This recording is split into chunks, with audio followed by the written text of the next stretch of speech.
Баршаңызға сәлем. Бүгін мен сіздерге алмадан үлпілдек зефир дайындайтын боламын. Дайындалуы оп-оңай, барлығын түсінікті етіп көрсететін боламын. Қорықпай жасап көре берсеңіздер болады, өйткені бір жасағаннан шығатын зефир. Зефирге қосатын заттардың мөлшерін дәлме-дәл таразыға өлшеп қосу керек. Ол өте маңызды. Қантын азайтсаңыздар, зефиріміз плотный қаттылау болып шықпайды. Дайындау уақыты басынан соңына дейін 20 минут уақыт кететін болады. Сол үшін алдын ала заттарды дайындап алғанымыз жөн. Зефирдің астына төсейтін пергамент қағазын дайындап аламыз. Кондитерлік қапшығын, миксер, жұмыртқа ағы мен алма пюресін суық температурада болу керек. Зефиріміз жақсы шығу үшін алманың пюресі қою болуы маңызды. Оның дайындалу тәсілін алдыңғы видеода көрсеткенмін. Видео астында ссылкамен өтіп көрсеңіздер болады. Алдымен кастрюляға қантты салып, үстіне су құйып қоямыз. Қалауыңыз бойынша ванилин қоссаңыз болады, және агар-агарды қосамыз. Оны осылай қойып қоямыз. Енді ағарғанша миксерлеп араластыратын боламыз. Жұмыртқа ағын қосып ары қарай 3 минут араластырамыз. Масса көбейгенше жақсылап араластыру маңызды. Бұл зефирдің консистенциясына байланысты. Бірақ дайын болған уақытында тоқтау жөн, өйткені масса іртік болып қалады.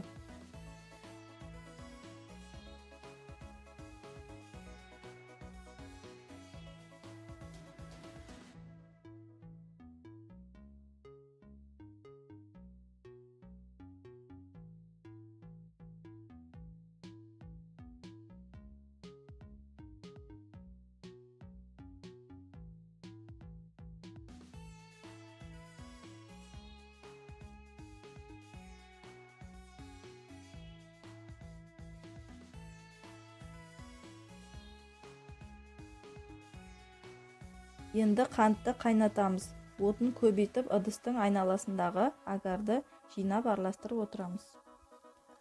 Осындай силиконовый күрекшемен араластырған ыңғайлы. Сиропымыз 2-3 минут арасында тез қайнап шығады.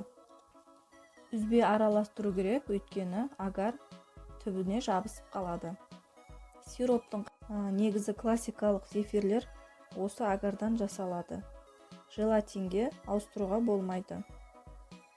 Пюреге қалауыңыз бойынша лимон қышқылын қоссаңыз болады. 20 минутқа қойып қоямыз. Аздап суытып аламыз.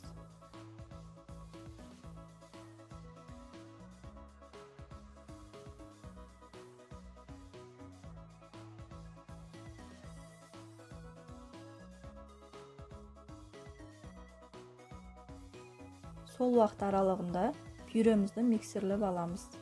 Сиропты үзбей осылай мен көрсеткенде жіңішке етіп үзбей құйып миксермен араластырып отыратын боламыз.